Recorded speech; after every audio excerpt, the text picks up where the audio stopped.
I want to welcome everyone to Converge on the Capitol, where you are a citizen activist. You are a citizen.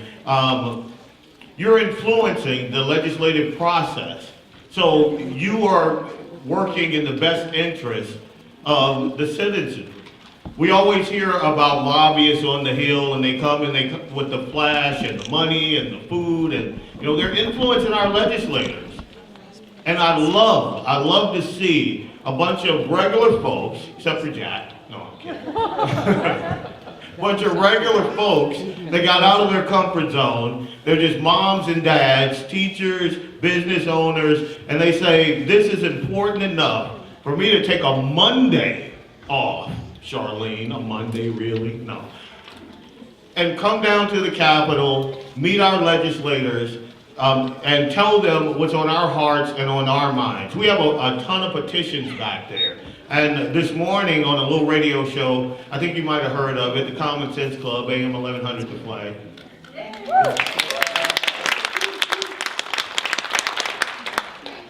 I said as much. I said, what Converge on the Capitol is all about is citizen lobbyists. I was speaking to a friend of mine who I really respect, really want her to run for some elected position. And she told me something that I thought was fascinating. She told me that if she is elected, she has one vote. She says she loves this process, what she does, in connection with Converge on the Capitol and speaking with the good folks of North Dakota, because she can affect many, many votes that way. So she's elected, she has one vote, but she can affect hundreds, if not thousands of folks to put pressure on the people making laws and making policies. And I thought that was awesome. That means you're not in it for yourself, like we see a lot of politicians are. They're in it for themselves. They like the power, they like the name recognition. But this person, as you guys and gals in this audience, you're not in it for the fame and folks call us radical. They do. They call us right-wing nut jobs and libertarian wacko birds and things like that. So you're not in it for the name recognition, because who would do that? Who would want that? No one. But anyway, I just wanted to say thank you for coming out, thank you for your support, and thank you for taking an interest in something so important as your local election process, your local laws, your local policy makers. This is what we need. We have folks right over there in the Capitol that are making laws that are going to affect your family, your business, your future, the economics of North Dakota. This is important. I said earlier today that local politics is politics nearest to the bone. It is the sweetest because it's where you can affect change. So it is so awesome to see all of you guys and gals out today. Don't forget, if you haven't signed a petition, we have petitions right out there. You have the Common Core table, Stop Common Core table, right up there as you're walking up the stairs. Make sure you sign a petition so the folks over there know where you stand. I also want to introduce some of our sponsors. Campaign for Liberty. We all know Campaign for Liberty, right? We love them, right? Nonprofit group organized to educate citizens on how to effectively influence their local and state government. And that's what it's all about. That's what we love about Campaign for Liberty. We have Liberty ND PAC, works to influence state and local elections by promoting Liberty candidates through voter ID, ad campaigns, mailing, and volunteer assistance. We also have Stop Common Core and ND. That's Parents, Teachers, Taxpayers United to Repeal Common Core. It's one of my pet projects. Oh man. You want to talk about the Leviathan and the way Common Core and Bill Gates and Bill Ayers, and man, don't get me started. I will be here for 2 hours. Don't want to do that. But Stop Common Core and ND, we got to support those guys. These are our kids we're talking about right now. And then Common Sense North Dakota for Common Sense North Dakotans. I love that name. I love it. Common sense, man. So those are some of our sponsors. And if you haven't already donated, make sure we donate to these guys and gals, because they are the ones that put on events like this. They're the ones that get the voices of the citizens out there and into the public arena through radio and TV and events, and getting good speakers coming, like national speakers like Joy Pullman is going to be here talking to you about what we're going to do to repeal Common Core. What can we do? I sit and I think about, and I'm an IT guy. I don't know if you knew that, but I'm an IT guy. I understand the problems with data management, data storage, data mining. And when we're talking about Common Core, this is a database like you have not seen before in your life. This thing is huge. It's full of holes. And I've heard white hats and white hat hackers are bad hackers that got caught and now they work for the government, so now they're white hat hackers. But I've heard them refer to the crafting of these databases as crafted around holes that are easily exploited. So we need to do something about it. The good folks at Stop Common Core and Indeed, they are trying their level best to keep Common Core out of North Dakota. And our next speaker, Joy Pullman, is going to talk to you a little bit about that. She is a research fellow on education policy for the Heartland Institute. She's the managing editor of The Federalist, and that's a web magazine on politics. And you just gotta love the name, The Federalist. There you go. She is one of the most articulate speakers against Common Core that I've ever heard. I've had her on my show a couple of times, and I understand she was here last night, and she gave a speech about what we do to stop Common Core, what we as citizens need to do to get involved to make sure our legislators understand that we do not want Common Core, not in North Dakota. So I'm not going to monopolize a lot of her time because I want her to speak to you, Joy Pullman, on what we do with Common Core. Joy Pullman.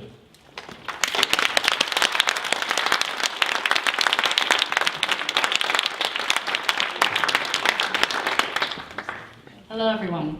My husband is from Montana, as I have been telling folks lately, and he tells me that the people out west, the Scandinavians and the Germans out here, so apparently Montana is full of the same sort of folk. He's German. We joke about that because I'm Polish, so we talk about, how the Germans have mistreated my people, but I don't really care. My husband has been making up for it ever since we got married.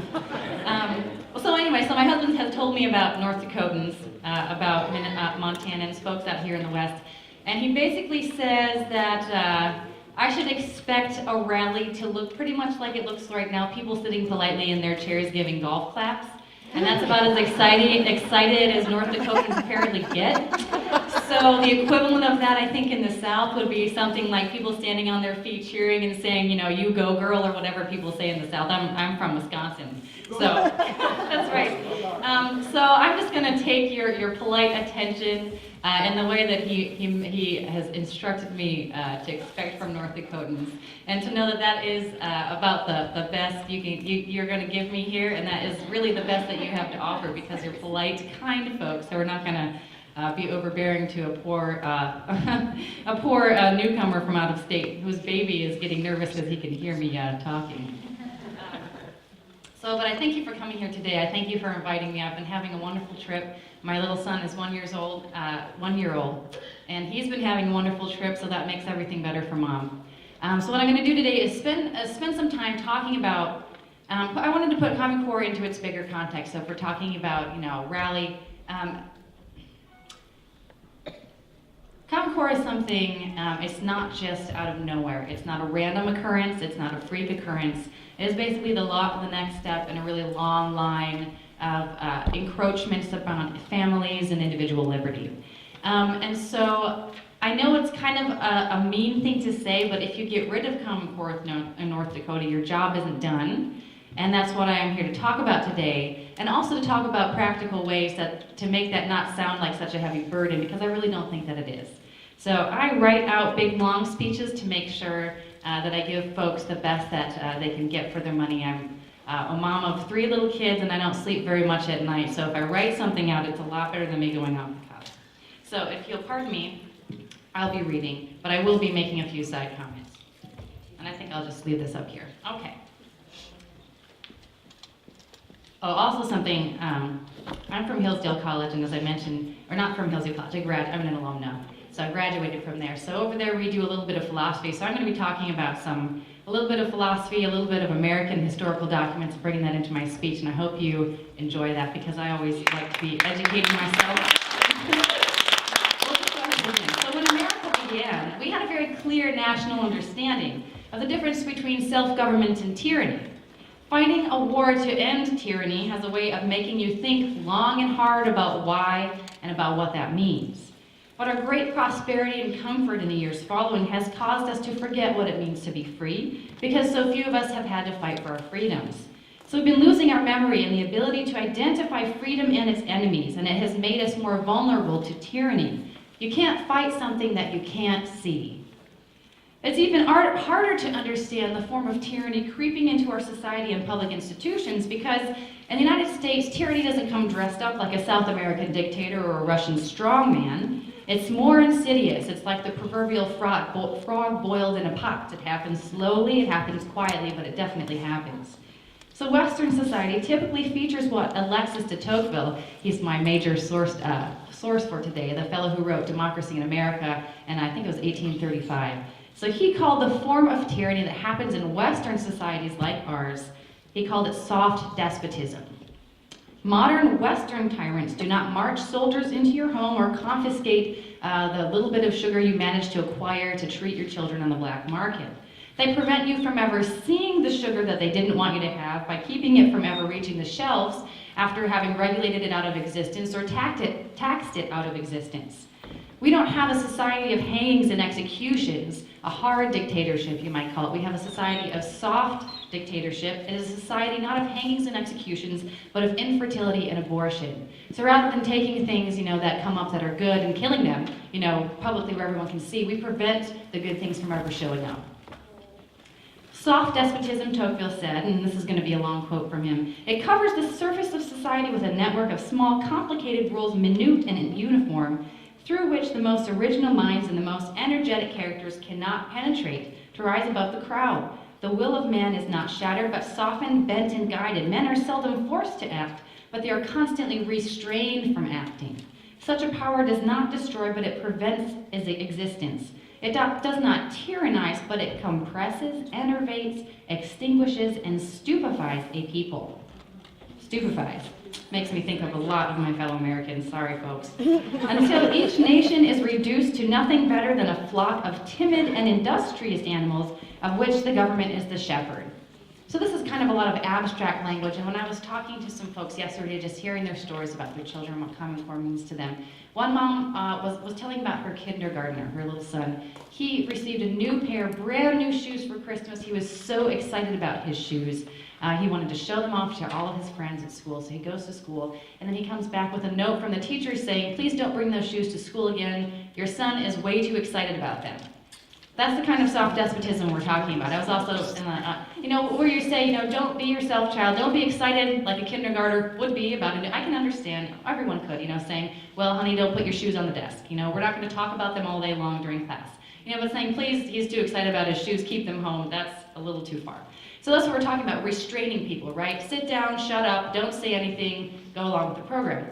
In the car, driving all the way from Fargo to Bismarck yesterday, during which my son mercifully slept the whole entire time, we were talking, the ladies and I, and one of the mothers was saying how in her school, something that she's noticed a big change in the couple of years is, for example, one of the things, the kids are not allowed to cheer for their own sports teams. That might be mean, to the other folks, oh, competition, oh no, you're saying that you support one team over another. Well, obviously I support one team over another. My friends are on this one. That it's totally a natural thing. But again, it's a restraint, it's an enervation, it's a saying, don't be human, don't have allegiances, don't have desires. Sit back, be quiet, be nice, restrain yourself. So this is the kind of society that we now live in. So I'm going to go back to Tocqueville. And so he continues. He says, our contemporaries are constantly excited by two conflicting passions. They want to be led and they want to remain free. As they cannot destroy either the one or the other of these contrary propensities, they strive to satisfy them both at once. So basically, we want to be free people. We want to be able to do whatever we want, but we also want to be comfortable, right? And so, unfortunately, these two things conflict. So, Tocqueville says, they devise a sole, tutelary, and an all-powerful form of government that is elected by the people. So government can do whatever it wants to, but we elect the people who tyrannize over us, so we think that we sort of have some kind of control over them, over their unlimited power over us. They combine the principle of centralization and that of popular sovereignty. This gives the people a respite. They console themselves for being in tutelage by reflecting that they have chosen their own guardians. Every man allows himself to be put in leading strings because he sees that it is not a person or a class of persons, but the people at large who hold the end of his chain. By this system, the people shake off their state of dependence just long enough to select their master, and they relapse back into it again. So basically, we're deceiving ourselves, right? We think that we're governing ourselves because we elect our representatives, while the representatives go about, during the rest of the year, and the bureaucrats that they've hired, making all these laws and using our money to fight against our best interests. So what does all of this have to do with Common Core? Well, to put it bluntly, Common Core is the product of just this kind of caretaking government, the soft despotism sort of government that says, we'll handle everything for you, just give it right over to us. One that operates under the veneer of legitimate government that has delegated its powers by sovereign citizens, but it actually subverts self-government. It takes away our ability to choose what our children will learn and how, and it removes our power to have a voice in the rules that govern our lives. In short, Common Core embodies the kind of government that forces us to sell our birthright as Americans for a mess of pottage. That's a tall claim, so I'm going to now spend a little bit of time proving it. So how do we get Common Core? Well, a bunch of unelected paper pushers decided that national curriculum mandates and tests would fix all of our nation's education woes. These are the people who favor centralized solutions to everything, and they've been working in our nation's schools and every other branch of government and civil society for decades. Paid, by the way, typically by your tax dollars. How kind of them. So let me just sketch some of this history of how they've been working throughout our society for a very long time. It's not just Common Core. So American education was the envy of the world until the 1950s, when Russia launched Sputnik. Some of you here, I imagine, can remember that. And our national leaders interpreted this not as a foreign policy problem, but an education problem for failing to produce enough scientists to have beaten Russia to the punch. Based on this feeling of alarm, but very little evidence, so I mean, for Pete's sake, America was and still is the world's leader in scientific innovation. Just consider, for example, then the Manhattan Project and our patent system. So, we feel worried because Russia launched Sputnik, but we're kicking their tail all the time, and we have, before and since the launching of Sputnik. But we have to feel alarm, otherwise people won't herd into our, designed solutions for them. The federal role in education began then, and it would only swell in the decades to come. On the pretext of its importance to national security, which was necessary because the Constitution, some of you may remember, does not authorize federal involvement with education, our national government began funding math and science curriculum. That was its first foray into education. The curriculum that came out of this in the 1950s was subsequently proven to be of such low quality because its authors considered traditional teaching methods and content too boring. So they wanted to revolutionize science instruction, and they used ineffective progressive methods of education. I'll talk about those in a little bit. So basically the exact same thing has happened with every federal curriculum directive since, and there have been lots of those. In the meantime, states were under tremendous pressure from progressive activists to centralize education away from the hands of parents and local communities. From the colonist generation until the Civil War, parents and towns essentially handled schooling themselves. Schools were often run in conjunction with churches, and people saw no problem with religious schools receiving public funds or with public schools teaching the religion of their surrounding communities. Leaving people and towns alone to manage their affairs made the United States the most literate nation in the entire world until progressives began to seize control of public education starting in about the mid-1850s. Neil McCluskey of the Cato Institute has written a paper about basically that slow march. So if you're interested, I suggest taking a look on their website. So there are basically two default settings for handling children within a society. You can basically have the family be the default setting for raising, caring, maturing children, or you can have the collective be the default setting for raising, caring, and maturing children. So there's been a tug of war in our country between those two arrangements, and collective ownership of children is winning. I see it embodied today in that ubiquitous word that I hate, stakeholders. I always think, how in the bloobity-blooby are you a stakeholder in my child, right? Did you feel the contractions, when he was coming out? Do you know his name? Do you know how many times he wakes up in a night, having to go to the bathroom, or like what his fears are? No, but somehow these random people, because they have feelings about generic children, decide that they have the right to be a stakeholder in my child. I want to punch him in the face. All right. Anyway, so the education collectivizers began then by mandating that everyone purchase education. Notice the parallels to Obamacare. Everyone must purchase health care. So then they expanded that into making sure that centralized government education crowded out private and locally financed forms. So it started with entirely local, and it kept getting farther and farther and farther away from the children. So then in the mid-1800s, Massachusetts Education Secretary Horace Mann, he's one of the big bad guys, began a national push for compulsory attendance laws right before the Civil War. The first was enacted in his state in 1852, and by 1918, every state had passed such a law. I understand in North Dakota, your State Department of Education is trying to expand the compulsory attendance law, reaching it down to smaller children. By the way, research shows that these don't increase school attendance. They're basically useless laws on the books. What they're useful for is bullying parents into extra mandatory school time, not actually educating children. In other words, before state constitutions, before this point, state constitutions had made education available to everyone. If you read state constitutions, they typically set up a public education system, but they say, you are welcome to come, not you have to come, or else we'll send people to your home to root you out of the basement. So they didn't require children to take advantage of the education. So the apostle of modern government education, John Dewey, another big bad guy, he's on my target list, although unfortunately he's dead. I guess what would I do if he was alive and he was on my target list? I don't know, throw epithets at him. We're not a very violent person. Anyway, so John Dewey saw public schools as an engine of social reform. And the reason I'm talking about these folks is because this is the exact same way that people think nowadays, right? The folks who believe in collectivizing the handling of a society's children. So John Dewey was their father, their forerunner, well, I guess one of them.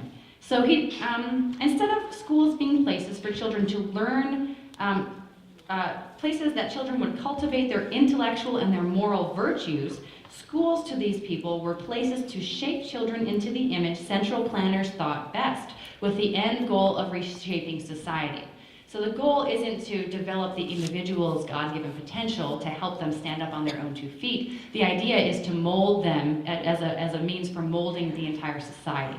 So again, collectivism. So one of the current champions of thinking about education like this is Common Core architect David Coleman, who now as president of College Board sees the SAT not as a measurement of what children have learned, but as a springboard, a lever to society. I mean, these are his own words, he said himself. He thinks that you should use tests to change society. That's what people who are progressive think about education. You use education, it's a tool for changing society.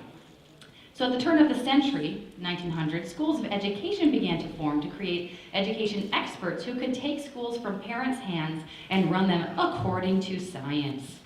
I'm putting that in quotes and I'll explain exactly why. So those of you who are familiar with progressivism are familiar with this as one of its central ideals. They want to have a centralized state run by unelected administrators, people they call experts. Of course, Econ 101 disputes this as a good way to run anything because of something called the information problem. People who are far away from a situation cannot possibly know enough about it to make good decisions regarding it. And science can discover some facts, but it can't connect them. So for example, it can say, well, if you do A, B, C, D through F, you could clone a human being or an animal, but it can't tell us whether that would be a wise decision. It can only tell us how, not why, or whether something is a good decision. And science can't reveal truth. It cannot ultimately collect every piece of pertinent information, explain how bits of data fit together, reveal what data you're missing, or how to understand the patterns. Basically, what I'm saying is that science is a limited tool. It's a good one, but it can't do all the things that people who are progressives ask of it. It just doesn't, it's impossible. But never mind that. This was the turn of the century, the age that gave us Woodrow Wilson and FDR, and we must have central planners running schools. The idea was to liberate us and our children from tradition and from community, to isolate us from each other and to make us wards of the state, and so that we could be ruled by pseudoscience. You might also recognize this as a communist idea. So now these education schools that were building within universities around this time, they hated knowledge. Imagine that. Says this is, I mean, I'm not making this up. This is from education historian Diane Ravitch. If you read her book, let's see, Left Back. So she chronicles the history of this again. If you're interested in that, go ahead and read it. So she says teaching colleges hated knowledge because, well, math departments at universities taught math, and science departments taught science, and so forth. So education departments wanted something of their own to teach. They didn't want to, say, teachers, if you're a math teacher, you teach math. No. Way too illogical for them. But what they wanted to do is create their own quote-unquote science of teaching children, and they called it method. So the problem with this, of course, is that research over the last 50 years has shown us that you cannot have style without substance in education. I know our president thinks that's possible in national policy, but it's also not possible there either. So I liken it to building a house. You cannot build a house with no materials. So folks who are progressive educators always want to say, we want children to be creative, we want them to be collaborative, we want them to be, thinking big ideas, and you think, well, they can't be creative if they don't have anything to be creative with. They can't think about math if they don't know a bloomin' bit of math, so on and so forth. You need both good technique and good materials to be an educated person. But the education schools then and now did not want to do this. It was offensive to their sensibilities that they might have to teach things or not exist at all because other departments could teach their subjects better. So then they also didn't want to explain exactly what they were going to teach because, well, those shockingly retrograde parents might object. Vagueness and confusion fits progressive ideals much better than specific detail. And the truth is that progressive educators don't want to teach children specific things so much as specific attitudes, beliefs, and behaviors. Schools to them, again, are not transmitters of knowledge and culture because they don't believe we can know anything. Instead, schools are therapy sessions, the mechanism by which a government shapes a complacent society.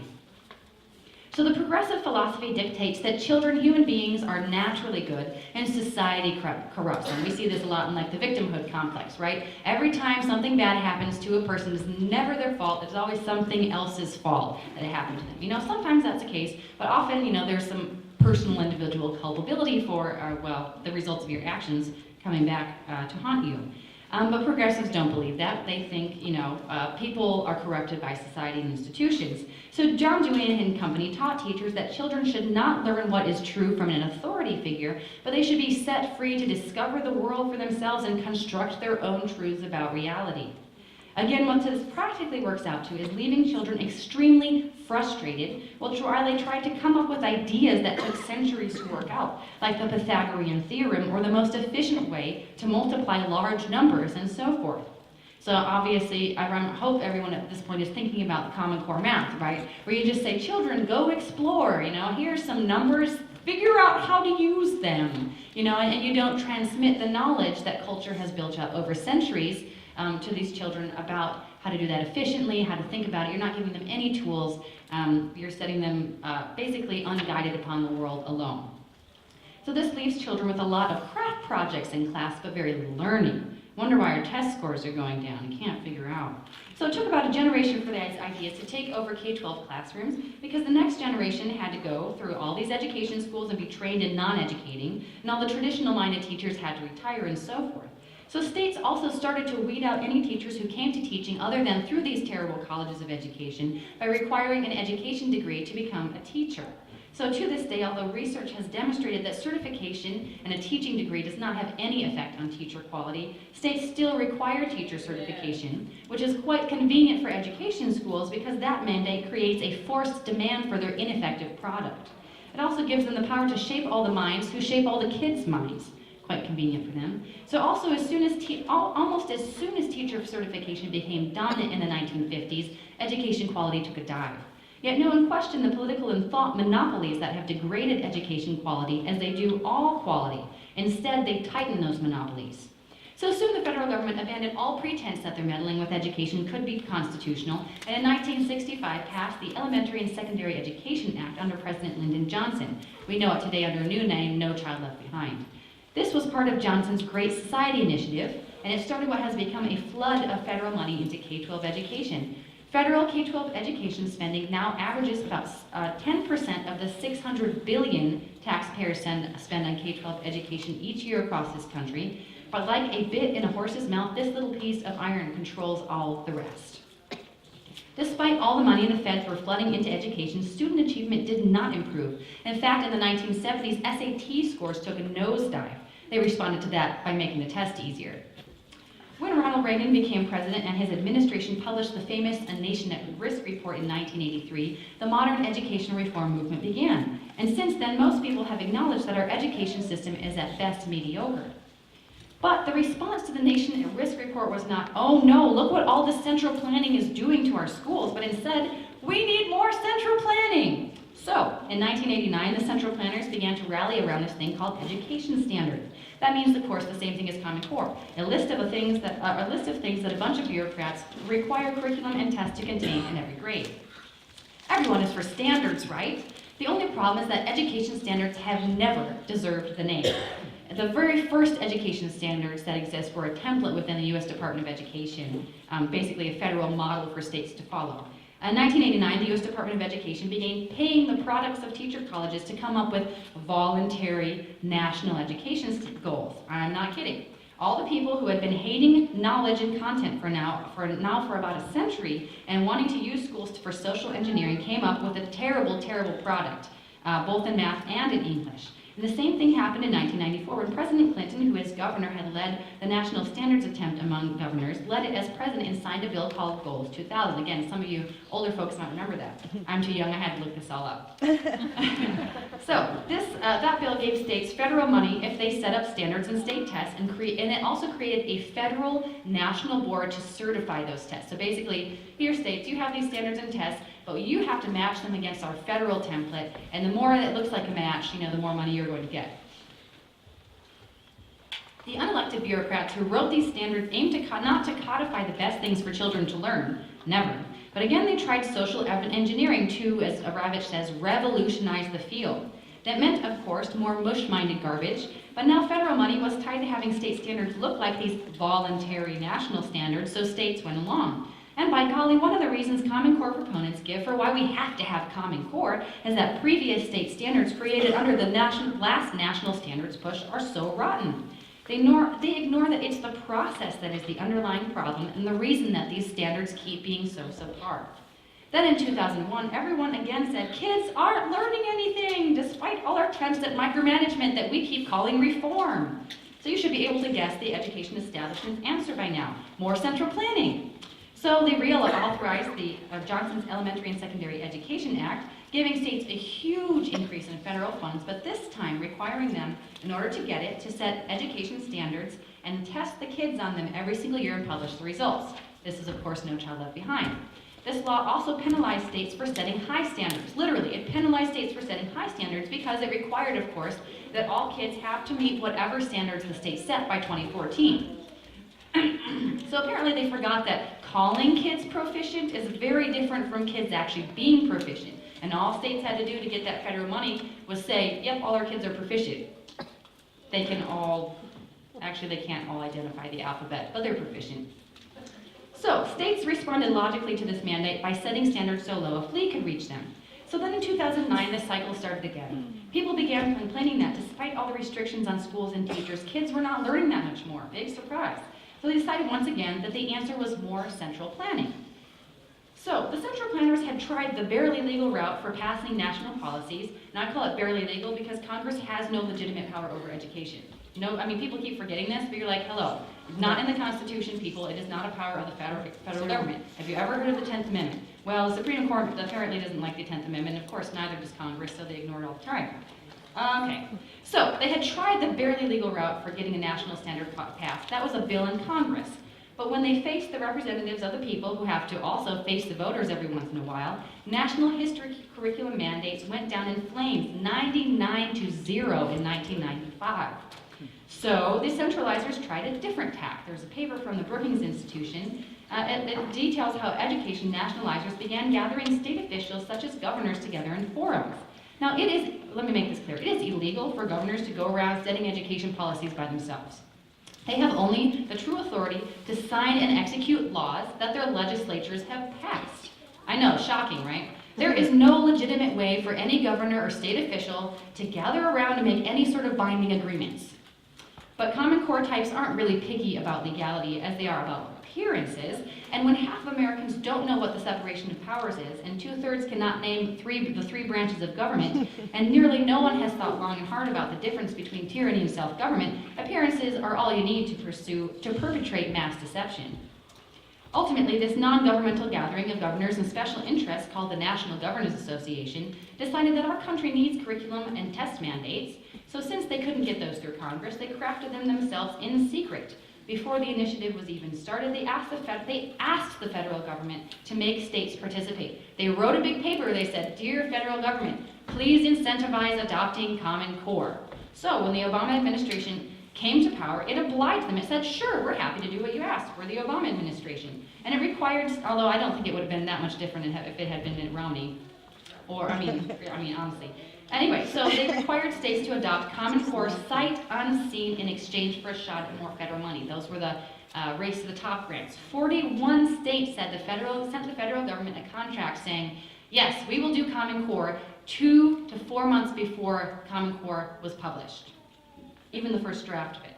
So, and almost nearly every case of these, they signed this contract to do this, not through a legal means, the act of the legislature of elected representatives, but through the signatures of 3 people, the state's governor, the superintendent, and higher education administrator. Yeah. Nowhere are governors and state superintendents legally authorized to make law through unilateral contracts with the federal government, but that is exactly what happened. Now remember, this is precisely how progressives want to run U.S. education and every other sector of society, through unelected boards of shadowy, nameless officials who cannot be held accountable for their performance, but yet they wield enormous power, like the power to say what your child in mind will learn and when. We did not elect these people. We did not even elect the people who picked these people. We don't even know who picked these people because they don't have to respond to public records requests or conduct any activities in public. But we have to do what all of these people say. Common Core did not come out of nowhere. It is not a freak occurrence. It is the next logical step towards nationalized education, just as Obamacare is the next logical step towards nationalized health care.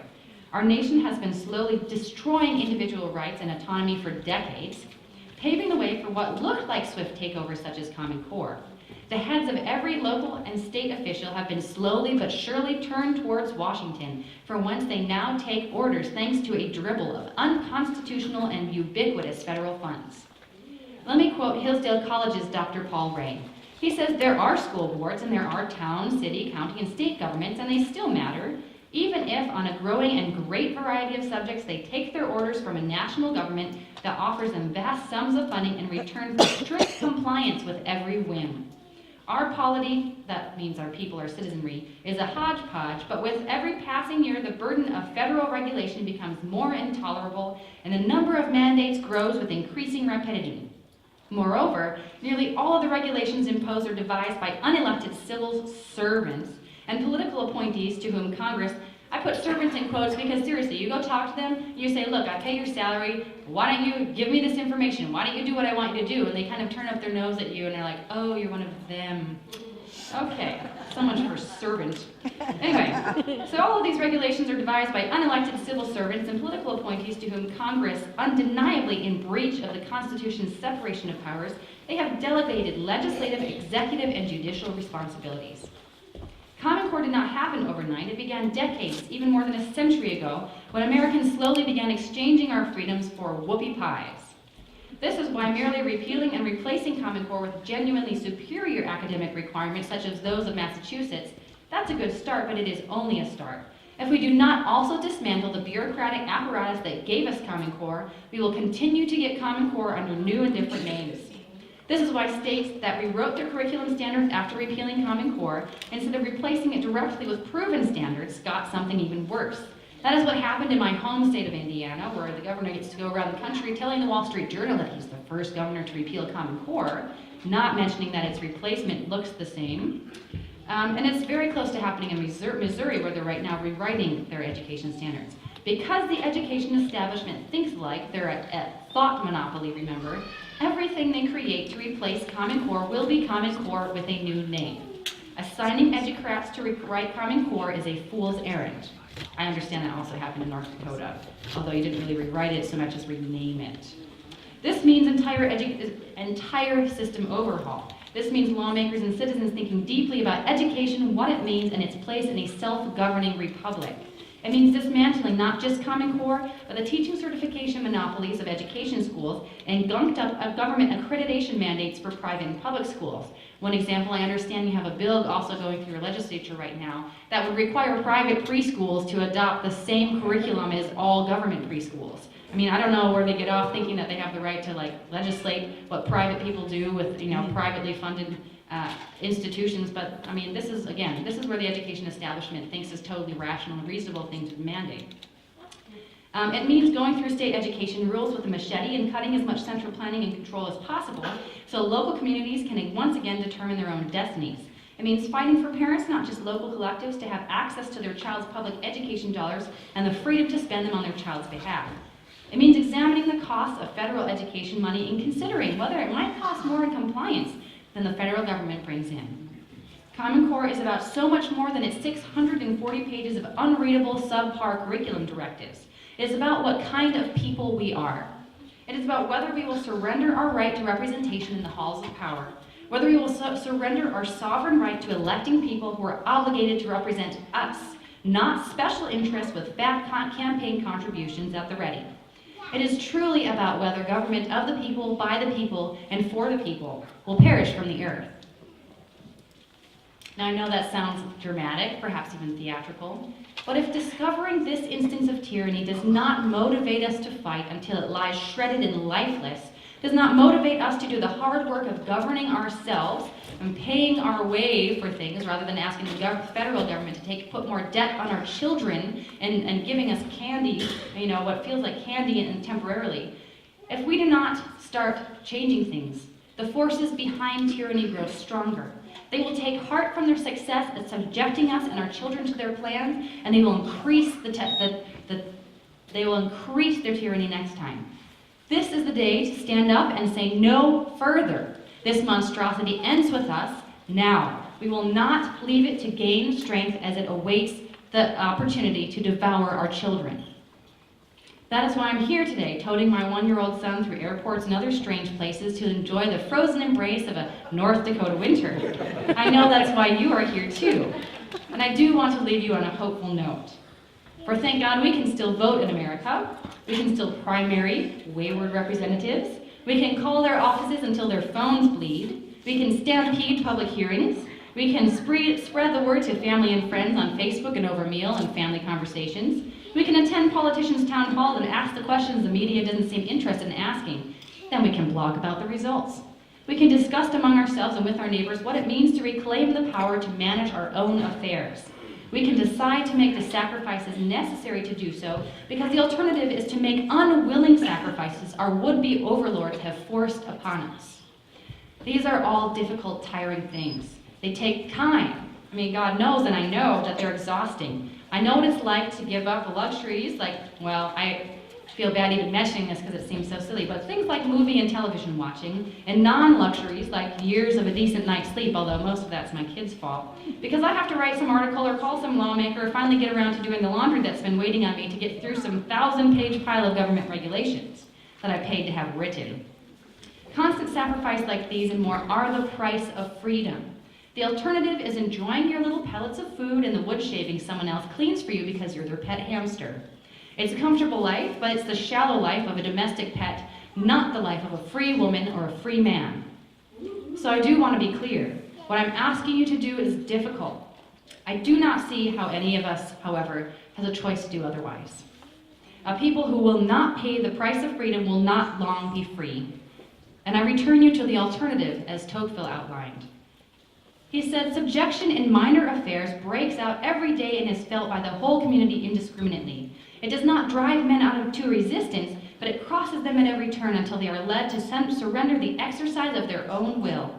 Thus their spirit is gradually broken and their character enervated. It is in vain to summon a people who have been rendered so dependent on the central power to choose from time to time the representatives of that power.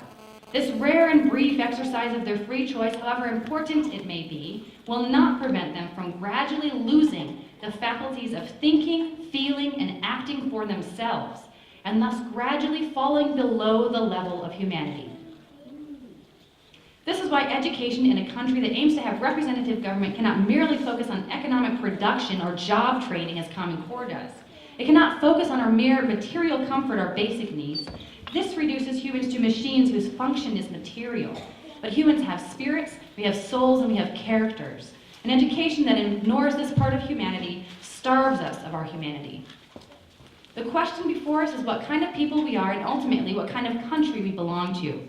Is it one of comfort, of emotional therapy, of people whose relation to their government is one of children to an emasculating, overbearing father? Of people who will believe the lie that they are truly in charge of their lives because they can vote for one of two candidates who both espouse the same watery slogans and policies and cater to their stomachs and fears? Or are we a people who are willing to aspire to more, to the courage and wisdom of our fathers, to the examined life well lived, to the life in which we bravely carried out our full duties to truth, justice, and our children and our neighbors? To a life where we can look back on with satisfaction saying, I did my utmost to give my children a better future. And when times were hard, I volunteered for action. And when my neighbor had need, I gave. It is difficult to have to make more decisions about children's upbringing, to develop and exercise my judgment about specific curriculum and philosophies, to show up for political events and pester my representatives within an inch of their votes in my name. It would be far easier to trust those well-intentioned experts, sit back and say, I'm sure it will all work out without my involvement, kick back, open a beer, turn on the TV. In fact, I haven't seen Downton Abbey since 3 seasons ago. But as my college motto says, virtue rejoices in the challenge. My publication's motto, stolen from Calvin Coolidge, says the same in another way. Be ye lovers of freedom and anxious for the fray. Noble men and women yearn for the risks and rewards of liberty. We are the captains of our fate. Yes, self-government in my home and my community is difficult, but it is my right. It is my duty, and I will do it.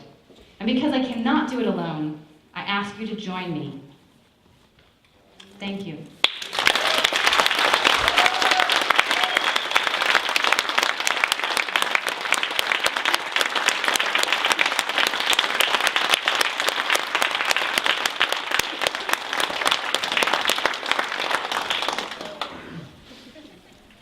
She had me at the Tocqueville. So, man, I'm sitting here and I'm listening to Joy speak, and she's speaking from what I believe to be the vision of our founding fathers. I mean, you said and you think about the sheep, and that's what I see today. I see a lot of sheep out there. They're comfortable.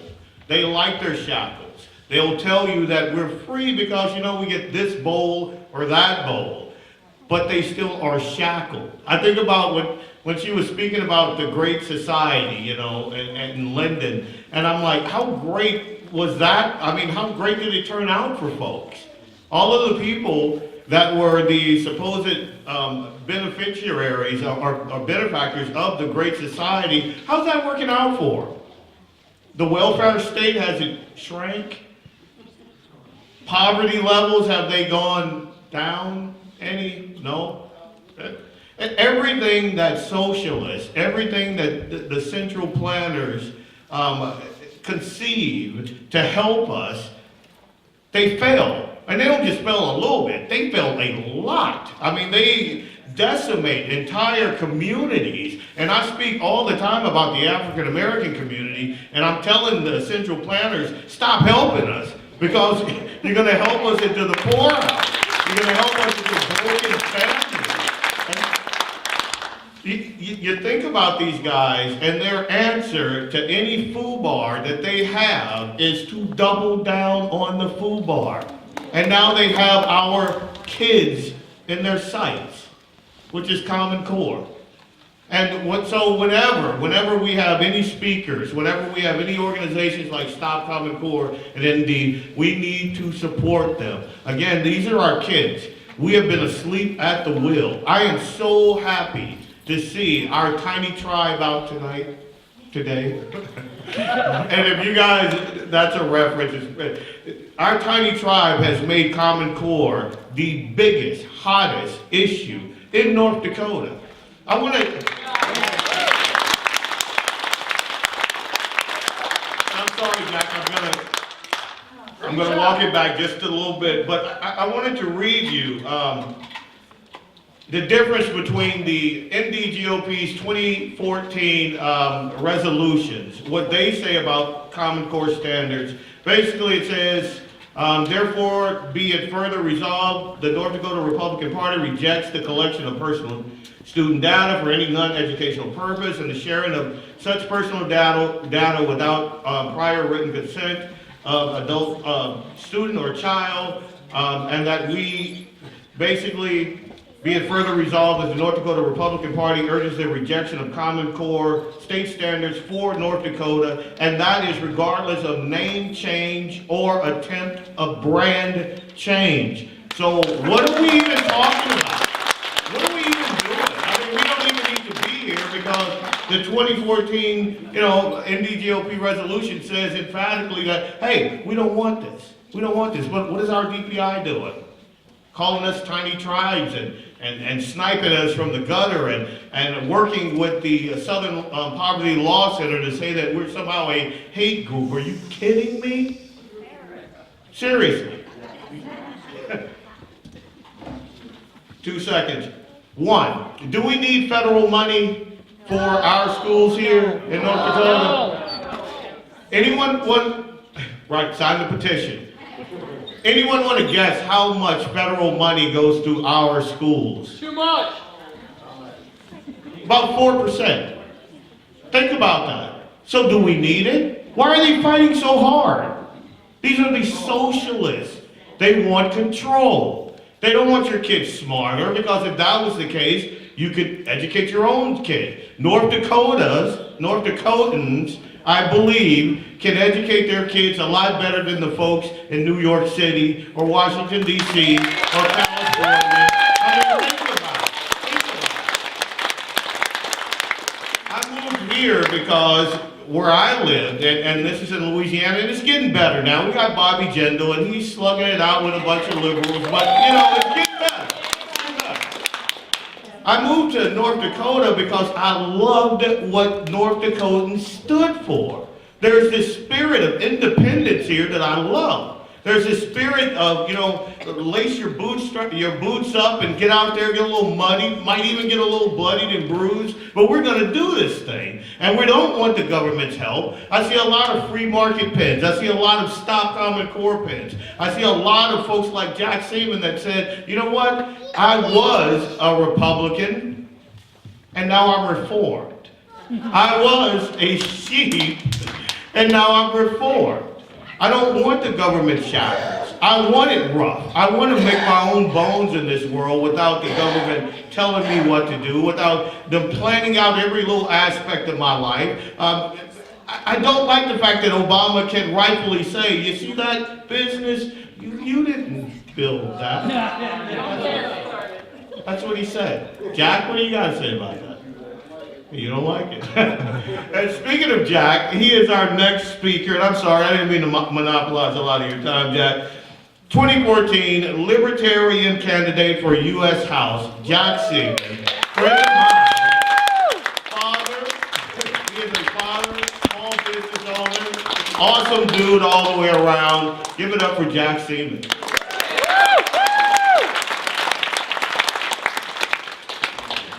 Hello, everybody. How you doing? It's a fantastic group we have here today. It's exciting to see so many people together. How about another round of applause for Joy and her fantastic speech? Joy, I especially like the part about only having two choices, two parties. There's more than two now. There's three, right? So that's a good thing for all of us. I was invited to speak here, and thanks, Charlene, for inviting me. I really appreciate it. It's going to be a challenge to not speak in 30 or 60-second sound bites, but I'll do my best, okay? Because that's just what campaigning is all about. Some of you may know me fairly well. Some of you might not have a clue as to who I am. But as Leon said, I was the Libertarian candidate for U.S. House in North Dakota in 2014. I ran against George Sinner and Kevin Kramer. And when the smoke cleared on election day, I had about 14,500 votes, which was just under 6% of the total vote. Thank you. And more importantly, our Secretary of State candidate, Roland Reimers, also received over 5% of the votes. So now the Libertarian Party has automatic ballot access in North Dakota in 2016, which is a huge step. So Charlene asked me to speak about trying to empower people and convince them that you are the change that we need in North Dakota. And that's going to be the gist of my speech today. It's not going to be as eloquent or as long as Joy's, who did a great job, but I just want to speak to you a little bit about it. I'm going to tell you quite a bit of storytelling today. I was born and raised down south, actually. Aberdeen, South Dakota. And I moved to Fargo-Moorhead in 1985 to attend Moorhead State University. And yes, I know I'm dating myself, but as they say, it is what it is, right? So I enrolled in Moorhead State, and I promptly immersed myself in the cutting-edge studies of beer drinking, guitar playing, and hair growing. And I mean, it was 1985. You didn't expect anything else, did you? After 2 years of intense studying, I deemed myself ready for graduation, and I promptly dropped out to go on the road full-time with a rock and roll band, which of course made my mother very, very happy. All kidding aside, choosing to go on the road in that band was probably one of the best decisions of my life, because let's face it, life is all about doing things that you love and are passionate about, right? So my professional life since then has consisted of a wide variety of jobs, mostly sales related, including a number of years in the car business. So I guess you could say I've hit the trifecta of highly regarded and respected careers. Band guy, used car salesman, and now politician. Don't worry, I'm actually going somewhere with all this, so stay with me. I guess you could say I was a late bloomer politically. Growing up, my folks were somewhat active and very staunch Republicans. As a matter of fact, my dad had an old joke about box elderbugs, and if you're a Democrat, I'm sorry, but it's my dad's joke, not mine. But you know those little red-backed bugs that come out? Anyway, he said you don't call them Democrat, or you don't call them box elderbugs, you call them Democrats, because they come out in the fall and they're good for nothing. By the time I was old enough to vote, I had a basic understanding of what the differences were between the Republican and Democrat parties. And I knew enough, Dad taught me to walk into that voting booth and check the box for all the guys or gals with the R next to their name. And that's what I knew by the time I got old enough to vote. And after an election or two, I, like so many other people, especially younger ones, pretty much stopped paying attention to politics. I was figuring that my one little vote and my one little voice wasn't going to matter much. It wasn't going to change anything anyway. And when you don't think that your vote or your voice matters, it's easy to ignore your vote or your voice.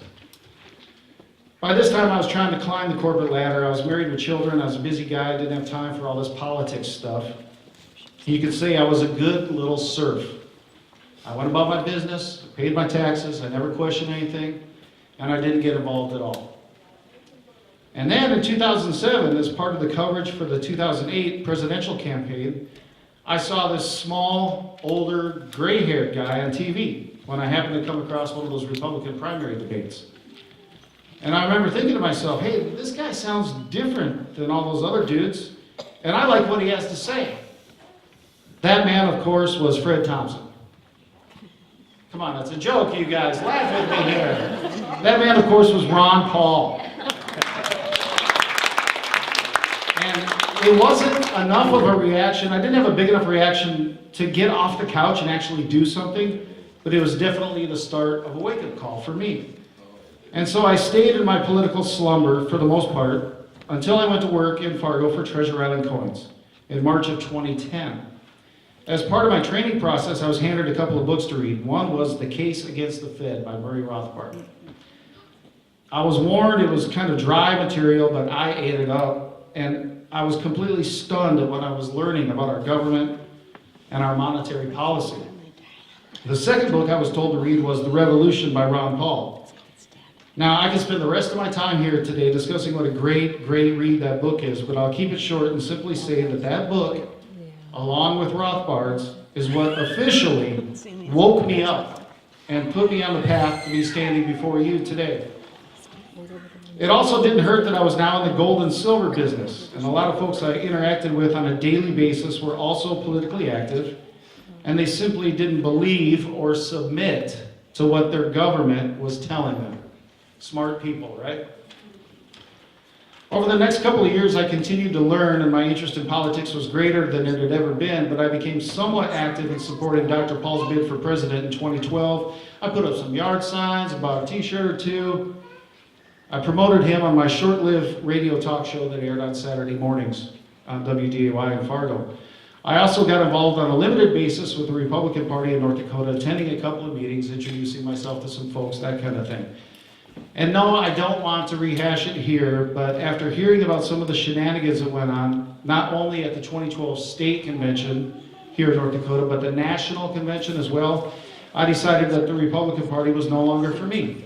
And I joined the Libertarian Party immediately and got involved right away by planning to attend my first ever Libertarian meeting. Let the revolution begin, right? So that meeting, that meeting was a small gathering in February of 2012 at the Village Inn restaurant in South Fargo. There's maybe half a dozen people there. We had another meeting in April where we learned that the National Libertarian Party was willing to fund a petition drive for ballot access in North Dakota for 2014. Once that was achieved, we needed a slate of candidates. Roland Reimers, our party chairman, indicated he would consider running for Secretary of State.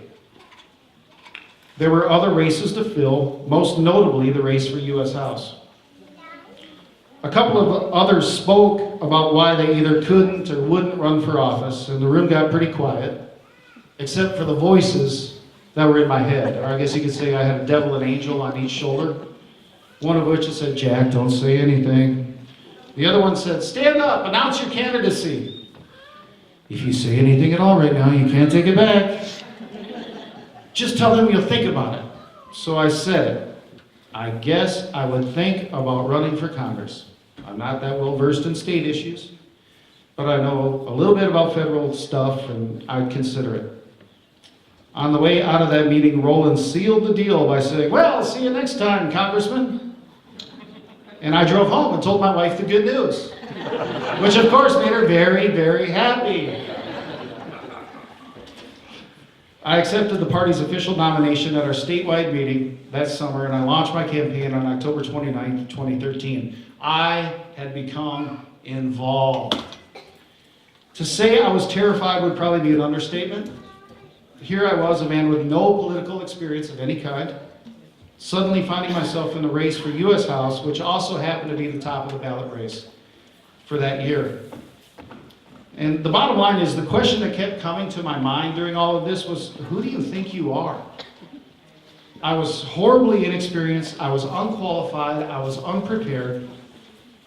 And I think that's how most people feel when they decide to get involved in politics.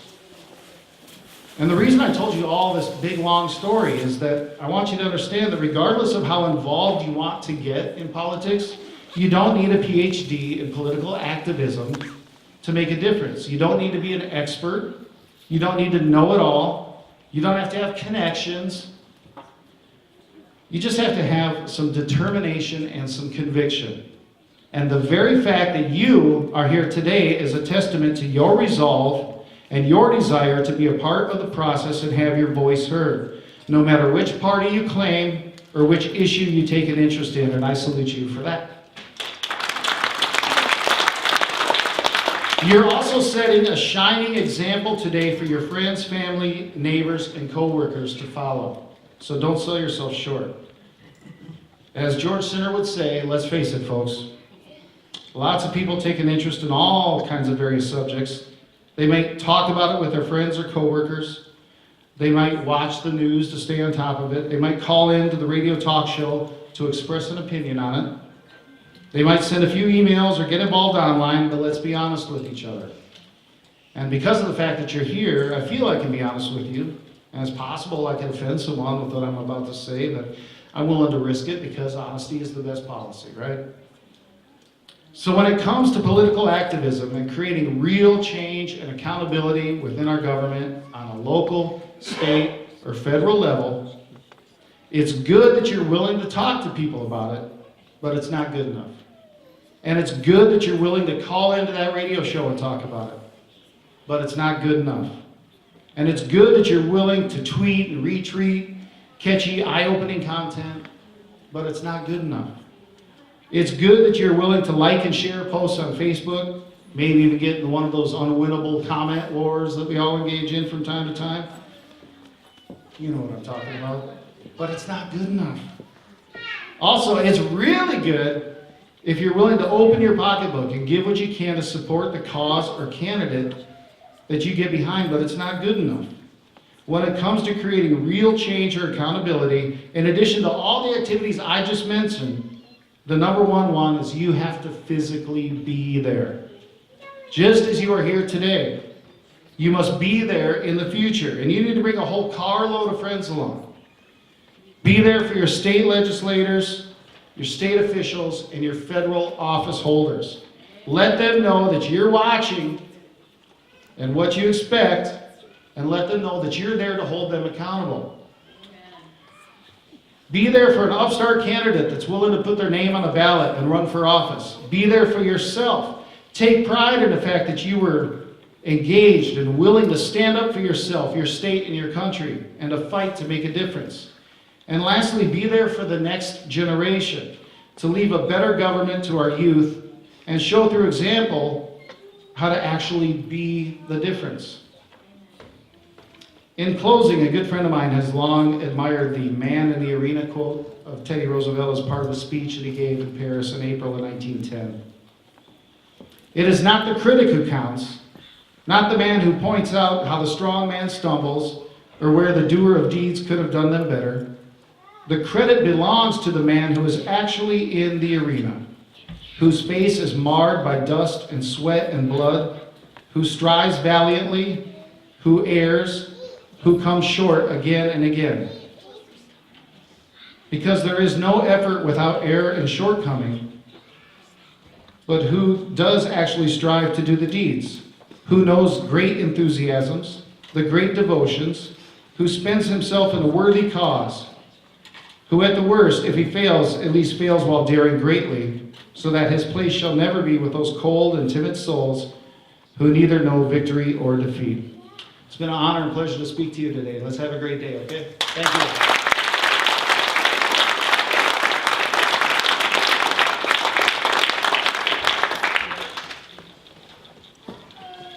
Jack Seaman. Brilliant, man. I think Plato told us that if we're not involved, and I'm paraphrasing, you know, I'm not like a college hoity-toity or whatever, but he basically said that if we're not involved, we are just pretty much resigned to be ruled by, you know, Obama and those folks.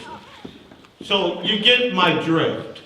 What Jack is saying is, by being involved, you are affecting change. A lot of folks ask me, you know, why are you involved in the Tea Party? Or why are you so vocal? And why are you, you know, at this rally and that rally and the other rally? And I tell them, because if I just sit and do nothing and watch as everything crumbles around me, then I'm kind of complicit in the whole process, you know? These are my kids. This is the future of this country. It's the future of North Dakota. I mean, we have it pretty good here, but things can go south pretty quick. It's like I mentioned before with the Common Core debate that we're having. Had not this tiny tribe of people said, hey, wait a minute, we wouldn't even be having this discussion. Our kids would be marching in lockstep with Marxists. I read to you the ND 2014 state resolutions. But what I want to read to you now is this. How many of you know what number 10 of the Communist Manifesto says? Ever heard of it? It basically says, this is the number 10 plank of the Communist Manifesto, basically says that what we do to get communism in America and basically destroy capitalism is free education and teach the kids. You take religion out of school, you take the parents out of the education, you make education free, and you make it federal. That's what they want, and that's what's happening right now. That's what Common Core is all about. Think about it. 2 minutes. I was at Concordia because there was this, believe it or not, terrorist. He was on campus speaking to children. Had them in rapt attention. Who do you think this guy was? Bill Ayers. Speaking to our children at Concordia. Think about that. And this guy is affecting education policy across the nation. Think about that. Instrumental in Common Core. This guy used to rub elbows with Barry up in, you guys know who I'm referring to, Barry Soetoro, right? Okay, good deal. He's rubbing elbows with this guy, and this guy's an unapologetic terrorist. That's what he is. And every kid in there is in rapt awe of this guy. And then I stood up and, you know, the smile left and he's pulling his hair out. But that's another story altogether, and I'll digress. But what I'm saying to you is we have to get involved. It's just like Jack said. Jack, he was, you know, disgusted with politics as usual. So he goes to a rally. They say, hey, you should run. He says, I'll think about it. They say, yeah. You're on the ballot, and he runs. He doesn't think he's gonna win, but think about how many lives he has touched. Jack has touched my political life. I mean, I think about where I was a couple years ago, pretty much dyed-in-the-wool Republican, and now I'm not all the way libertarian, but I'm getting there, you know? I'm a Tea Party guy. Another guy that I really want you guys to give a warm welcome to is Jared Hendricks. He's worked on campaigns in 3 states, on local, state, and federal level, presidential campaigns also. He served as Congressman Ron Paul's North Dakota state director for his 2012 presidential campaign. He also served on the state Central Committee of the Republican Party of Virginia. Currently, when he's not working in the North Dakota oil fields, he's serving as the chairman of Liberty ND PAC. I want you to give a warm welcome to my friend and yours, Jared Hendricks.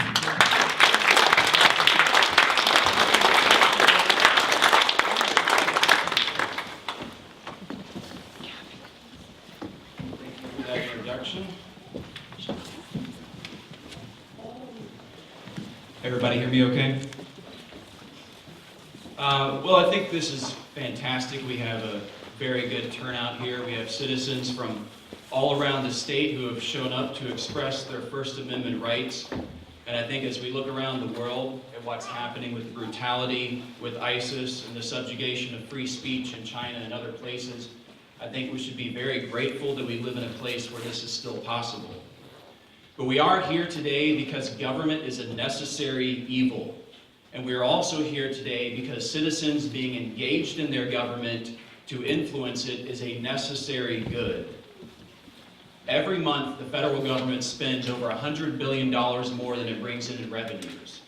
We are facing $70 to $100 trillion in entitlement commitments, and it doesn't take a mathematical genius to realize that that's not sustainable. Yet, for some reason, a bunch of Ivy League educated attorneys in Washington can't seem to figure it out. Clearly, they were educated with Common Core math. Today, recently, a couple days ago, President Obama announced that he's going to be giving out free community college education. Never mind the fact that 34% of students never make it through their degree to begin with. Never mind the fact that we have over $1 trillion worth of collective national student debt. Never mind the fact that the federal subsidization of higher education in the first place is what has led to this debt and what has allowed educators and administrators in many cases who do nothing to collect fat six-figure salaries at these institutions of higher learning, while at the same time gouging parents and students with high tuition rates. Recently, in December, about 3,000 EPA regulations had new rules announced that will begin to take into effect this year. Now, a lot of these deal with clean water provisions, which will have a dramatic effect in this state with a lot of large landowners, ranchers, and farmers. But if we're going to talk about all the problems at the federal level, with the president, with the Congress, we've got to start talking about our own backyard here. The state government is planning to collect and spend over $20 billion. Higher education spending in this state has increased by 159%, while enrollment has only increased by 9%. Over $5 billion is going to be handed out through appropriations to local governments, the same local governments who then lobby to reduce and to go after bills that have transparency on how that money is spent. Millions upon millions of dollars are handed out through economic development deals, many to businesses that then proceed to not deliver on the reasons for getting those subsidies in the first place. At the same time, we're subsidizing students from out of state, their tuition. Isn't this our money? Aren't these our schools? So, whether it's at the local, state, or federal level, government and its politicians are always scheming to enact new laws, new regulations, and new taxes. This isn't because they're all deeply evil people, but they do not want to be held accountable. This is simply human nature. People like to dodge responsibility. It is our responsibility to make sure that they can't do that. Now, a lot of politicians do recognize that we have problems, and they do propose some changes. They do want change. Unfortunately, a lot of times the kind of change they want isn't really the kind of change that's necessary. You see, they want the change in your bank account. They want the change in the cup holder in your car. They want the change you see next to the dried Fritos underneath the cushions on your couch. They even want the change that you hear clanging around in your dryer that you accidentally left in your pocket. 1 out of every $3 that is spent by government goes from those who earn it to those who do not earn it. Every dollar that the government spends is a dollar that it confiscates from you and your family. We have to. The government continues to take so that it can give. In order to address this, we have to go back to the fundamentals. In the Declaration of Independence, Thomas Jefferson laid out the role of government. The role of government is to protect individual rights and individual liberty. We can understand economic law because it follows logically. And we can understand the rule of law or the Constitution because it extends from the inalienable rights that we all possess as individuals. Government exists to protect these rights. It does not exist to have swarms of badgering agents and bureaucrats and laws and regulations and unneeded taxes. This is something we cannot compromise on. Now, you may ask, if the American system is so great, then why are we here today? Why do we have to say, for example, that law enforcement cannot use unmanned aerial vehicles or drones without due process? Why do we have to oppose silly nonsense like Common Core? Why do we have to tell a state government that's running a surplus that maybe some of those tax dollars should be returned to us? Why do we have to do these things? Well, it's because we live in a nation that was born by either the grandest political achievement of all time or divine intervention or both, and has spent the last 200 years running from those principles of liberty that were at its creation.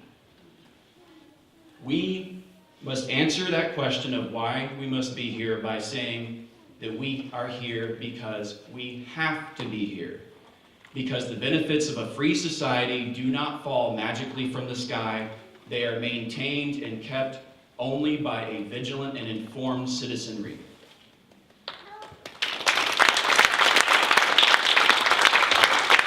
If we want a government that works for us and puts the livelihood of our families first, we must restore our faith in liberty and our faith in the idea that a free society can and does work. Liberty is the answer. Liberty is what allows individuals to solve the problems of society. It allows, for example, parents and teachers and their school board to determine the best way to educate our children. Liberty requires a tax system that is fair for everyone and as limited as possible. Liberty means that government should only spend that which is necessary for poor services. It should not be involved in picking winners or losers. That means welfare to those who are disadvantaged, and it means welfare to big corporations.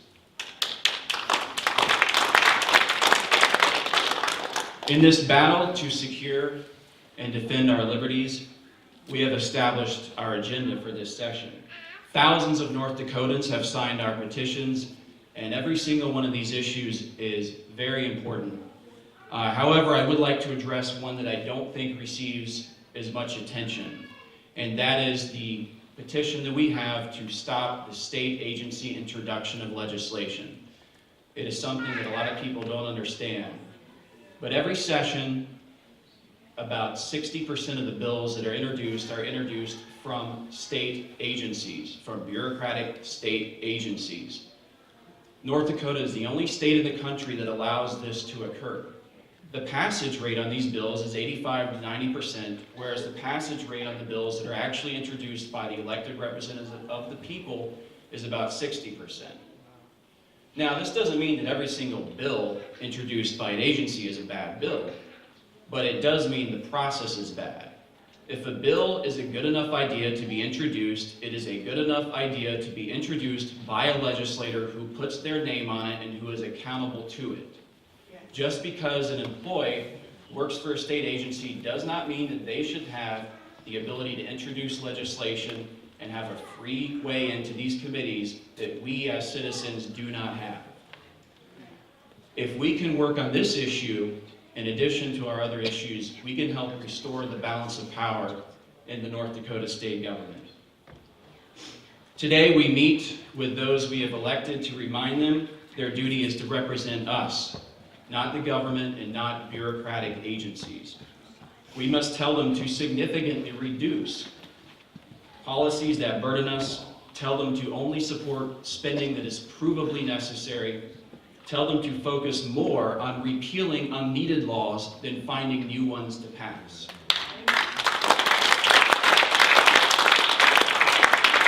When you meet with your legislators, conduct yourself respectfully and with etiquette. However, don't be shy about your issues, don't hide from what you believe in, and don't mince words. The sea of political correctness ripples inside of a septic tank.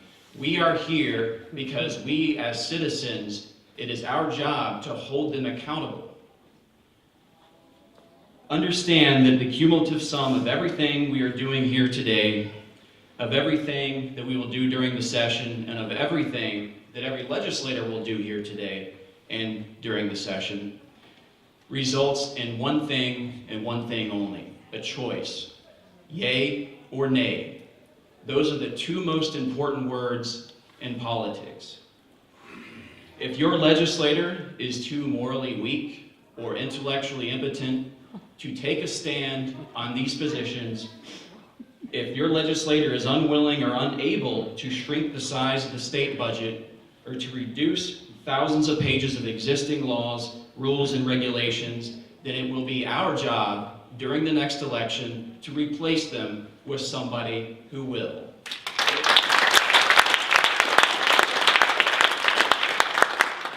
The final thought I'd like to close on is a question, an important question. What makes a leader?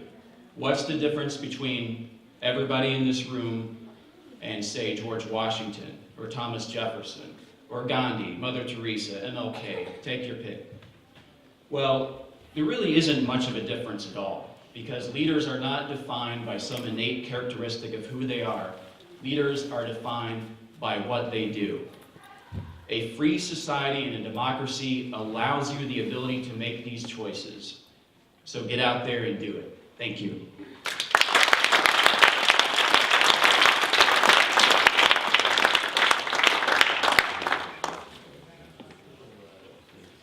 Tell us how you really feel, Jared. And man, everything that Jared said up here at this podium, man, I wholeheartedly agree with. I mean, we have to be the change. I mean, to coin a phrase from someone else, we have to be the change here in North Dakota. We have to be the change that we want. And that's why I'm so happy to see everyone here today at Converge on the Capitol. I also want to make sure, convergeonthecapital.com, remember that, and give it to as many friends as possible so they can go online, sign the petition. Convergeonthecapital.com. There are tons of good petitions there. And if you have a passion project, I guarantee one of those petitions touches on it in some way, shape, form, or fashion. Our next speaker, Charlene Nelson, she's not a stranger to most folks here. She's been involved in politics for a very long time. She was the state chairman for the Constitution Party, led 3 petition drives to put presidential candidates on the ballot. In 2001, she was the state chairman of Protect Our Privacy. That's a citizen group that successfully repealed Senate Bill 2191, and that's a law that allowed banks to sell customers' private information to telemarketers. You kidding me? She was also, in 2008, she was a state campaign manager for Ron Paul, and under her leadership, North Dakota was the first state to win a double-digit win in the caucus votes. So that's awesome. She has been a municipal judge in Castleton since 2009. She has a bachelor's degree in Portuguese and history from Brigham Young University. She and her husband of 30 years live in Castleton, and they homeschool their 3 sons. So my hat's off to you for just that alone. Charlene Nelson. Welcome, Charlene Nelson.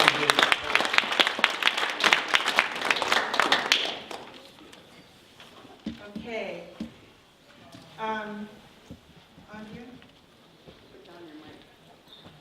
Sorry. Andrea? Where are you? Button do I push? We're going to do slides now, so you just can kind of shift gears a little bit. Oh, here, maybe this is it. And there, how do I get it to go to slideshow?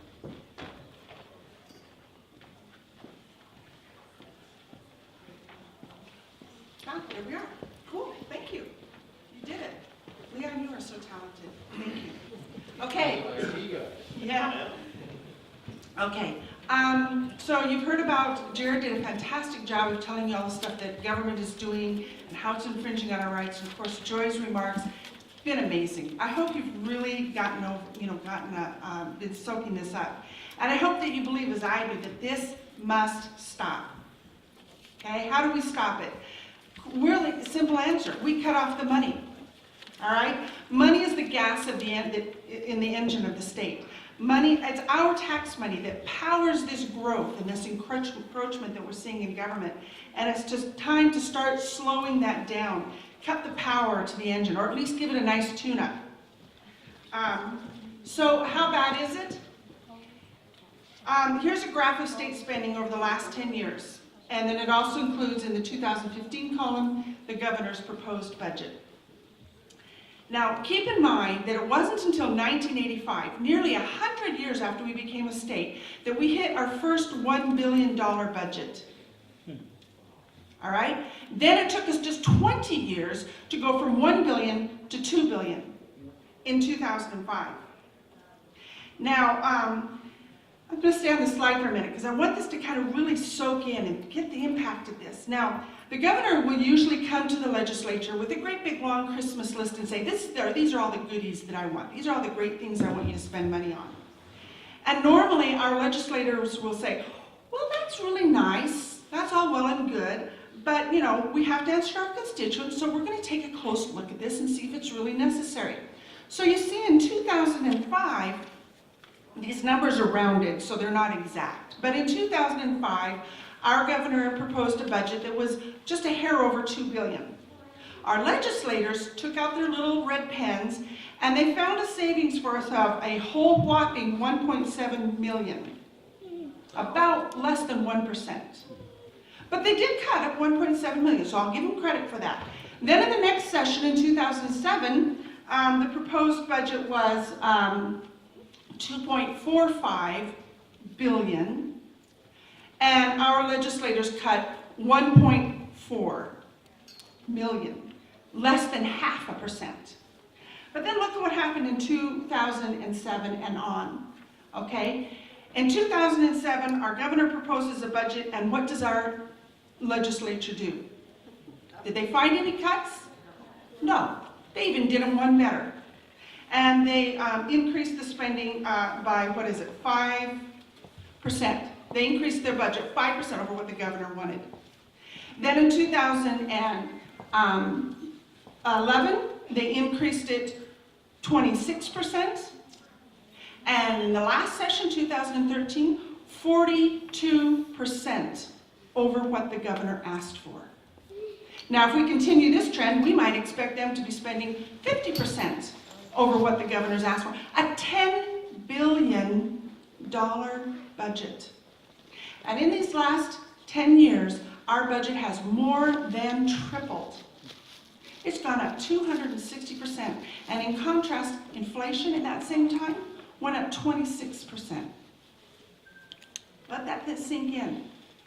So, 10 times the rate of inflation. So, where's the money going? Oops, what happened? There we go. Where's the money going? Well, 30% roughly goes to general government. That's your three branches, your legislative, executive, and judicial. Then our next three big spenders are K through 12, social services, and higher ed. Now, we're going to start with K through 12 today because I think it's the one that you guys are obviously very concerned about because you're here for Common Core. Most of y'all have kids. Y'all are concerned about your kids. The state, and here's why I'm putting it first, because the state constitution mandates. Read this first one. That the legislature shall establish a system of free schools. And this cannot be abolished except by the vote of the people. And we haven't voted on repealing this section yet. Okay. And so now we're going to have a little history lesson, how the next section, Article 9 of our Constitution establishes how those schools are to be funded. And here's how. When the state was first organized, and said we divided the whole state up into townships. And each township is 6 miles by 6 miles square. And each 1 square mile section is a section, okay? And out of each township, 2 sections, I don't know where they were, but 2 sections of the township were set aside for the support of schools. School would be built on it, but they'd also grow crops or graze cattle or something and raise money on the other 2 sections of land. And that's what went to pay the teacher and to run the school. But now as the state kind of modernized and schools began consolidating, we became more urban, the state sold these school lands. These school lands went into what's called the School Land Trust Fund, SLFT. Trust Fund, yes, SLTF. So they sold the land, the surface acres, okay? They retained the mineral rights. So today we have about 635,000, am I saying that right? Yeah, 635,000 surface acres that we still own, that's still in the School Land Trust Fund. But we still retain all the mineral rights to everything underneath. Now, does the light bulb go on? What does that mean? Oil. Ah, there you go. Oil, gas, coal, exactly. So here we are now. There's 4 sources feeding the School Land Trust Fund. The first is when they sold off all that land, they put the money into an investment fund, and so we're getting money off of the investment. The second is we get about 10% of the oil revenues that come into the state go into the School Land Trust Fund. The third is the royalties and the revenues from those mineral acres that we maintain. And then the last is renting those remaining 635,000 surface acres. Those are being rented out.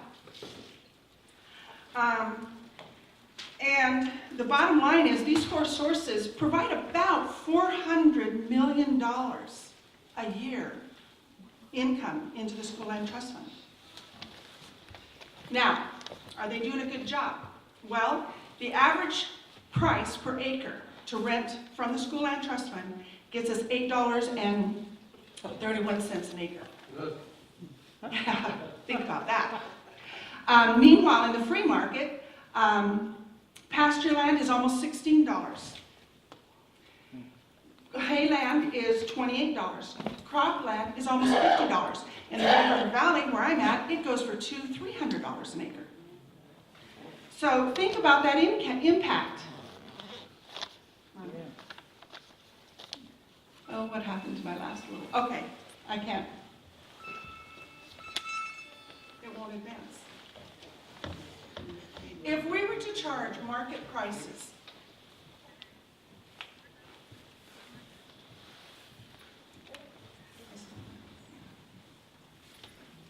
okay, that's all right. That, as long as we go forward, that's the next one. That's okay. If we were to start, oh, it's not showing up there.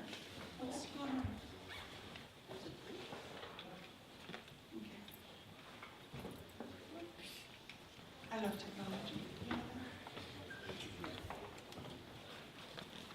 Okay. Can someone fix this while I keep going? Who's, Can you help her, Andrew?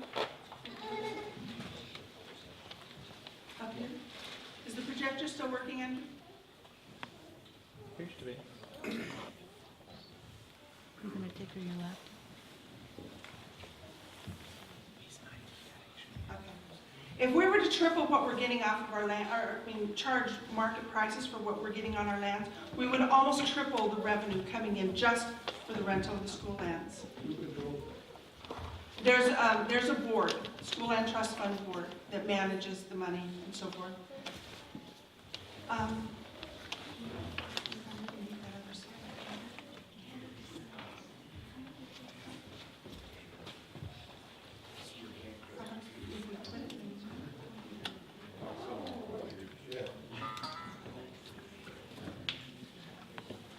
I'll let you keep going, and if you can fix that, that'd be great. Would you help her? Amy? Okay, I'll go on. He's going to try to fix this while I go on. Okay, the other one, the next source of funding is the cash investments. It's not much better than what's going on with School Land Trust, with the surface acres. Now, there's millions of dollars that are being invested by our tax money of those. Oh, that's not it. Yeah. And it's going into Wall Street. 95% of the cash assets that are in the School Land Trust Fund are going to Wall Street. And there's two big brokerage firms that are making millions of dollars off of our investments and commissions. Do you know what the average rate of return is on our investments in Wall Street? 1.7%. Less than 2%. Now, and another perspective is that most municipal bonds that your cities and counties are using to build, waterworks or to, your roads, your whatever, those are going between 3 and 5%. Okay? So if we were to invest that money in North Dakota bonds, and just charge, let's say, 3.4%, we would double our investment, and our cities would get a darn good rate on their bonds.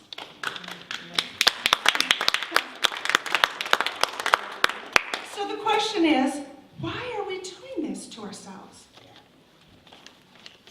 Okay, we're really going crazy.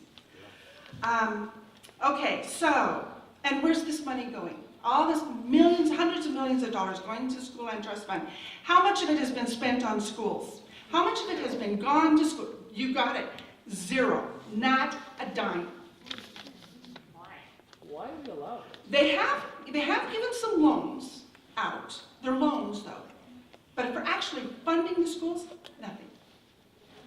Instead, a lot of it's being diverted over to what's called the Strategic Investment Fund, which is a fund designed to make government more efficient. How's that going for you? Okay. It's going to other slush funds, but it's not going to our kids. And meanwhile, they're telling you, you have to pay in property taxes. Okay? How's that working for you? I love it.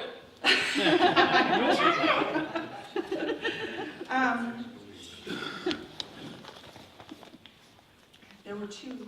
Did you see that? Two on the flash. If you can make it happen, that's great. The next one, Jared mentioned higher ed. 159% increase in spending, not even 9% increase in enrollment. Why is that? Again, what's happening? Well, besides all the corruption and the contempt that higher ed has for the taxpayers, the biggest problem, Jared mentioned, is out-of-state tuition. Can we do this? No? Okay. I'll make pretty pictures and you can't even see them. I'm so disappointed. We offer reciprocity. Now, you know reciprocity is this nice deal we have with our neighboring states. You educate my kids for your low price, we'll educate your kids for our low price. We have reciprocity with 17 states. Over 60% of the students at the two largest universities are non-resident students. And in all the small universities, almost all of the kids going to those small universities are paying in-state tuition. This is costing us nearly $250 million every year. Do you realize North Dakota could pay for the college education of every single high school student in the state for free for what they're paying for all these out-of-state students to come study in North Dakota? But once again, our lawmakers have the priorities backwards. Okay? Our kids aren't coming first. What's coming first? Special interests. These out-of-state kids, the higher ed, making a more efficient government. According to the state constitution, oh, now this next slide, oh, this is just like the most important slide.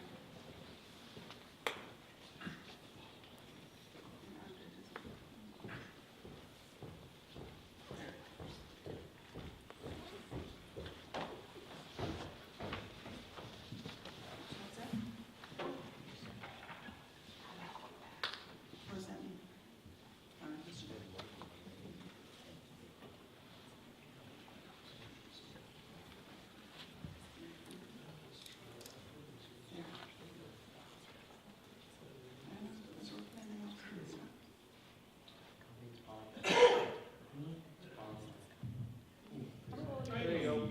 There we go. Oh, no, that's not. Keep going. There we go. Thank you. All right. Thank you. Okay. So this shows our Strategic Investment Trust Fund. There's the higher ed spending, reciprocity. Oh, yeah. This got all messed up. It did look nice at one time. For every North Dakota resident receiving tuition in Minnesota, we're educating 11 here in North Dakota. That's not reciprocity, that's exploitation in my book. 60%, we could give a free, okay. We have our priorities backwards. Look at this, we're subsidizing non-resident students, racing commission, $500,000, over $500,000. How many racetracks do we have in North Dakota? One. It's opened for 6 days a year. We're paying $500,000 for that. Grants to wineries, we purchased a boat marina last time. We purchased the Lawrence Welk home. They say it's $100,000, but we know it's going to cost more for the maintenance in years to come. Keep in mind, the state constitution mandates full funding of public schools, and none of these other items are constitutionally mandated. Okay, can we afford to eliminate taxes? This is from the governor's website. Look at sales tax. We know we have a thing about to eliminate income tax. There's a bill being put out to bring income tax down to 0. Can we do it? If you look at the chart, income tax accounts for less than $1 billion of our state's annual revenue income. And the governor wants to raise spending 1.4 billion. So if all he does is keep spending at last session's level, at the 2013 budget level, yeah, we can not only eliminate income tax, but we could also reduce sales tax as well. Excuse me, it says can't run because, let's see, now it's not gonna work again. They can help her. Okay, well anyway, this is to tell you, yes, I want you to see this because here's the next, and then my next chart after that is really good too. So, bottom line is, can we eliminate the income tax? Oh, perfect. Again, the font kind of changed, but I think we can still see it. Here's what we need to do. Hold spending to 2013 levels, $1.4 billion. Use the school land trust funds the way it was set up to be used. That would be, depending on how the money's invested and how they use it, it would mean $500 million to $1 billion added into this accounting. Invest in North Dakota, $3 billion. Instead of this $3 billion in one-time spending that they want to do this year, invest in North Dakota. End tax relief. That's costing us about $1 billion. Now, you know we're all supposed to get a reduction in our property tax. Our property taxes should have been reduced by half. Were they? No. How many of you had your property tax? No. Because the fact is this property, these tax relief things that they're doing, it's costing us money. For every $1 of tax relief we get, it costs us $2. We can't afford any more relief. Knock it off. Stop it. Eliminate waste and special interest. North Dakota Policy Council did a study. They estimate about $500 million every biennium is wasteful special interest spending. And then of course, let's start charging what our colleges are worth. Remember, democracy is not a spectator sport. If we fail to participate, our country will cease to be a democracy. We either participate or be prepared to accept what those who do participate impose on us. We can reduce spending in North Dakota. We can. All it is going to take is some common sense budgeting. I'm not talking cutting out the entire social services or police department or fire department. Common sense budgeting means that we could, if we were to follow these budget guidelines, we could eliminate both income tax and property tax and cut sales tax without cutting government services. So, how's this going to happen? We've already said it. You've heard it. It's you. You are the answer. You are the power behind the government. The power is in your hands to change. You know, we have two enemies. We have those who say there is no problem. And all of you working in Common Core know that one, right? What's the big deal? And then we have those who say there is no hope. I have children. I can never give up hoping for a brighter future for them. Now let's go out and let's change something.